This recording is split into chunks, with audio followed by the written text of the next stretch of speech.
That bit about,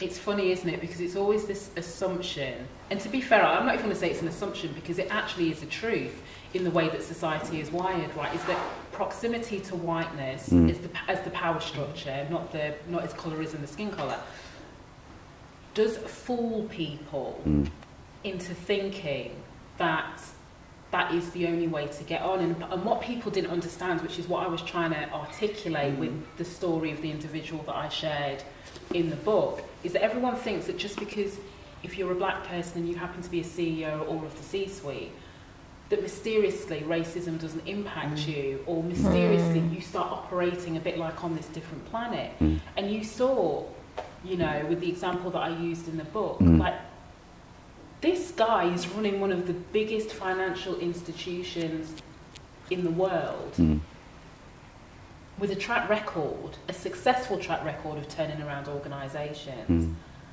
And when you see some of the things that he went through, which is not dissimilar to a frontline operator, I'm not comparing that, but I'm talking about the power differential, you kind of realise just how insidious it is on one hand, but just how casual people are. You know? It's never far away. It's never out the room. It's always a button ready to be pressed. Sometimes intentionally. Sometimes, well, the button's there so that it can get flicked accidentally, but it's never out of the room. It's never out of play. And no matter where you get to, whatever badge or pips on your shoulder or whatever power you appear to have on paper, it always comes up. It always comes up, and I've seen that again, time and time again. 100%. I think I even wrote Kwasi Kwarteng next to the person that you were in your book. Yeah. I think he's a perfect example of that. Yeah. You know. And it is a case of, like, there's lots of, you know, people that get to a certain position and they completely pull up the ladder. Yes. And then it's like, it's only me here. Yeah. Yeah. And that's what I think people don't understand, is that the systemic elements of racism reward certain behaviours that keep perpetuating the system. Yeah. And if you only keep talking about microaggressions or somebody being called the N-word, I always say to people, but guess what you're not paying attention to then? Why it's not safe for somebody over here to go and speak up about their experiences or to go say something that's right. And then you're not watching. It's a bit like in process improvement, they call it red flagging. So you would red flag somebody and you follow them through the process and the system to see what their experience is. And so you can start to see where there are things that are good, where things that can be optimised, etc. And it's a little bit like that. We fail to red flag individuals from a process perspective and think about what is that experience from the time they raise an issue or the time they're hired or the time we promote them through to them exiting the business. Because those patterns will tell a very different story to just being focused on running a workshop over here on allyship and microaggressions. Do you know what I mean? I think that employee life cycle piece, working in DEI, I think that's like, I would like that to be the next step for lots of organisations, but for me, it's equity is not thought about, like, you know, in general, like when we talk about equity, but when we think specifically about racial equity, it's, and I've got that like little purple piece here because what's the purple piece? The purple piece Tell me the purple is, and this is what I'm getting to about the employee life cycle, and this will resonate with you probably from your role. So turning data insights, and you've got all these deep dive questions on attraction, retention, succession planning, L&D, pay and reward, performance management, it goes on. And so I went old school and I stood at the copier and I did A3 copying. And I took it to my people and capabilities, obviously 3 months into my new role. But I was like, come in here on purpose. You were like, right. I was like, do I even know how to use this anymore? Anyway, came out and I took it and we had a meeting. It was like my manager and then one of the people from people and capabilities, because we're thinking specifically about our black colleagues in the UK. And she was just like, yeah, these questions are like the questions that they're really easy to just think, are we doing this right? If not, what's the next step? And that's when I think I've been in recruitment before, and I think about the employee life cycle. I genuinely think if organisations were focusing on those and the embedding piece, D&I is not a side thing. Like, it needs to be embedded in order to see change. And I think if that is a really good starting point for me, where we're involving like the HR teams, you know, it shouldn't just be you, it shouldn't just be one function, it should be everybody if it's actually going to work and you're going to make change, because we know these things take time, but culture change is difficult. So that for me, and the employee life cycle piece, I think, is just where we can make change. Just hearing you talk about the employee life cycle thing, one of the things that we started turning the volume up on within the civil service was, if when there is a brave shout out about racism that was experienced, if the people then that are assessing whether that was racism don't have the lens and the experience to see the racism, then don't be surprised if the outcome of decision is that it's not racism. 100. And putting it crudely, we have situations in the civil service where there were once 105 departments, I don't know how many there are now, but certainly the teams of people that were going in at cost, because it meant suspending their day jobs to investigate what went on, were, and I'm going to steal the phrase, but they were hideously white. Yeah. And not because they're white, but because they don't have the cultural intelligence, because they don't have the empathy, because they don't have the understanding in the main, the vast majority of them. Don't be surprised if they can't see it, because they haven't got the lens to see it. So then it was determined as no racism took place here, move on everyone. And the poor person that was brave enough getting support only from the Black Staff Network, oftentimes, it was the Black Staff Network that got them to a position where they could actually speak up. Yeah. And then back to your point, the flagging that goes on, the system, the process doesn't pick up what happened there. And then, as if that wasn't bad enough, you eventually get to a tribunal for some folk, you get a decision made, it might even have been in your favour, but you have to sign an NDA. So what happens is, the learning that's possible out of that experience is not shared, because you've been blocked from speaking about it. You can't share your story. You can't then speak with others about what went on in that situation. I remember saying, it's a bit like going on a journey in an airplane, and forgive me with the insensitivity, but if that plane crashes and everybody dies, throwing away the black box, you're never going to know why that plane crashed. It's the same with NDAs. If you sign people up to who have gone disproportionately where race and racism is cited, it's been shown empirically that we're signing that up as NDAs so that people can't talk about it. You're never going to get to know what's going on, and it's not linear. But also, I think the other point about just even this point about it going all the way to employment tribunal, because I think there's a stat in the book that I talked about that said the amount of race-related cases saw an increase on the back of George Floyd. And even what happens at employment tribunal, because this is the thing, you're always assuming, as you go through, back to this process point about red flag, you're always assuming that each next stage that is meant to be about equality, right, that they also have the lens to recognise racism and all the different facets, and they recognise context. And so when you get to an employment tribunal, which technically is meant to uphold the Equalities Act, right, from an employment legislation point of view, if you look at the individuals who make up the current system, if you look at the individuals who had a say in the system in the past that makes up this current system, this is how the foundations, and I say of racist ideology, is baked into every part of society, because we never question it. And what happens is, it's the cement, like the house, you put the cement in to build the foundation of the house, but nobody questioned what was the ingredients of the cement. That's right. They just kept building the house on top, and then by the time the house is built, everyone said, nah, I'm not digging up the foundation on the off chance to then go and... It's that same mentality, you know? And I think that's where people forget that some of the things that they use is that, oh yeah, but you know, we've got the Equality Act, haven't we? And if organisations don't behave, they can go to employment tribunals. They're also sitting in with that same system. That's right. Because we're all sipping the same sauce. Yes. I remember, again, I think this was brought to the fore through the book for me when you talked about that, because it's a bit like, if we appreciate what Lord Scarman revealed in the early 80s about the riots, that one rotten apple can spoil the barrel of apples. And that's true. One racist leader can impact the rest of the leadership team, without doubt. That is true.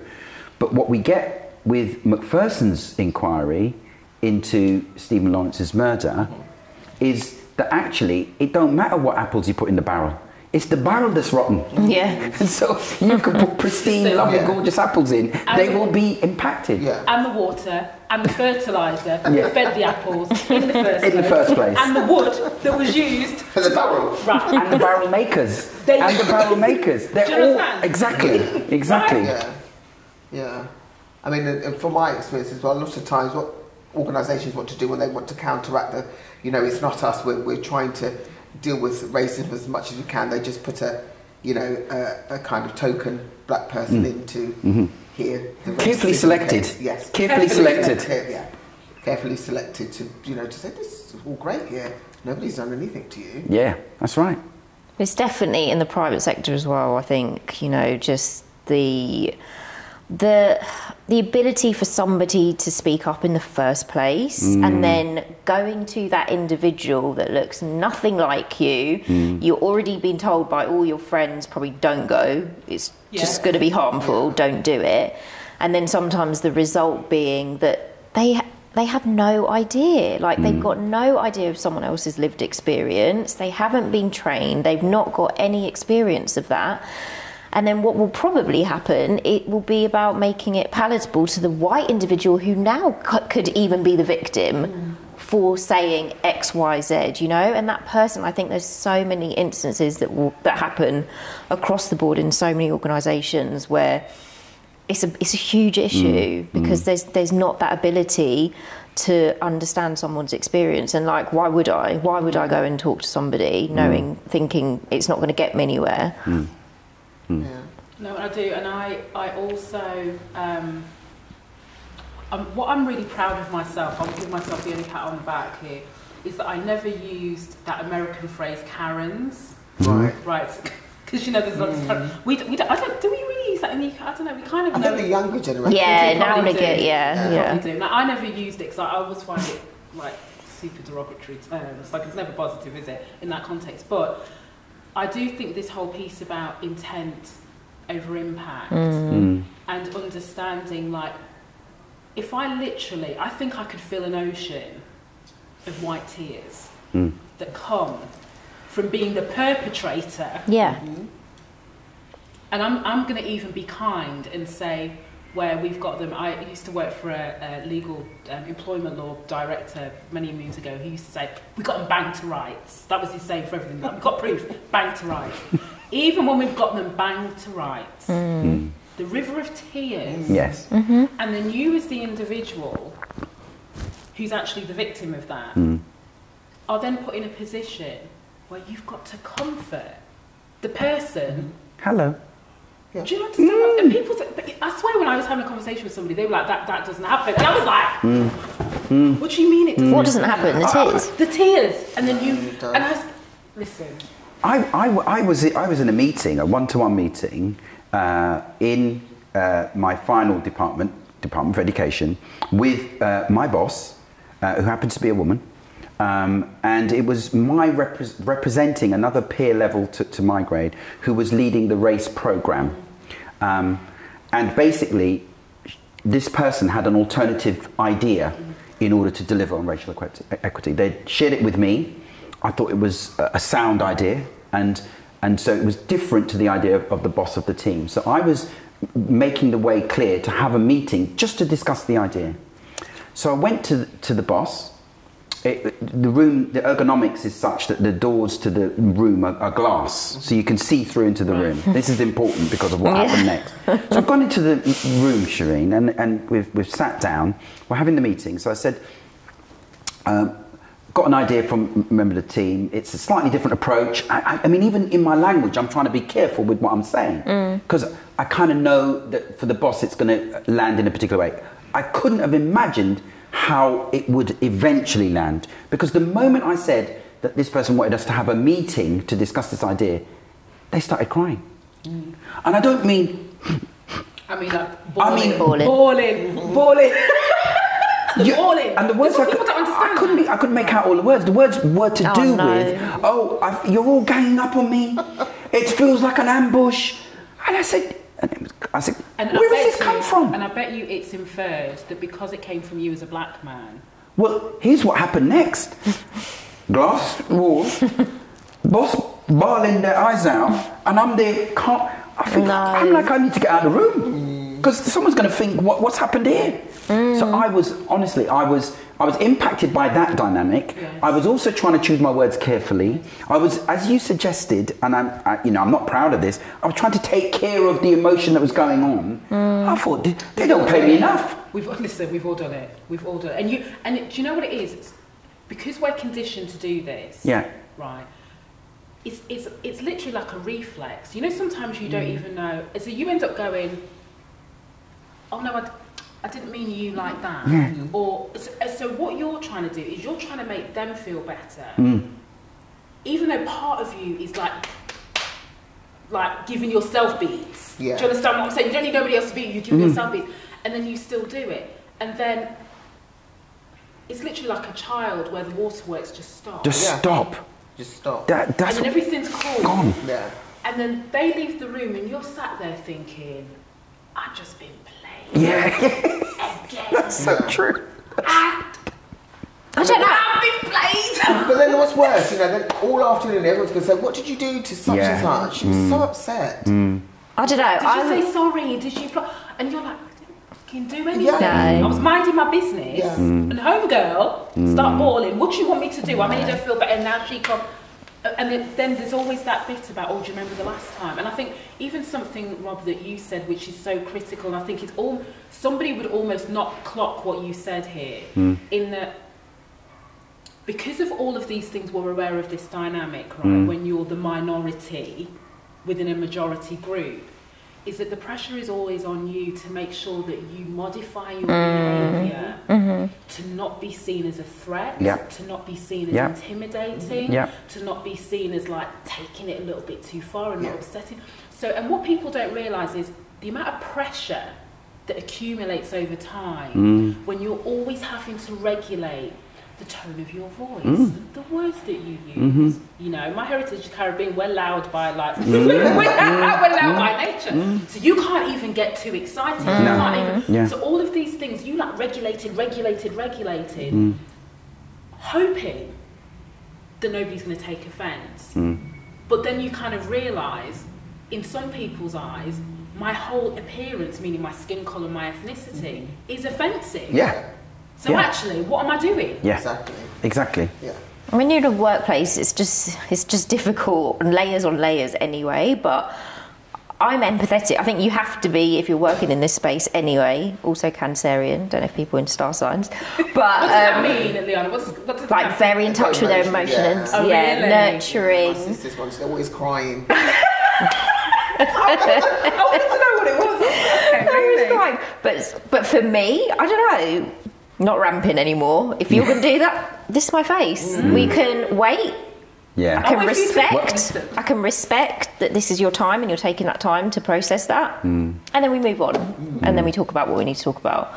Because it's just not, and especially if I'm in a situation and I have black individuals in the room, no. Yeah. Not doing it. Yeah.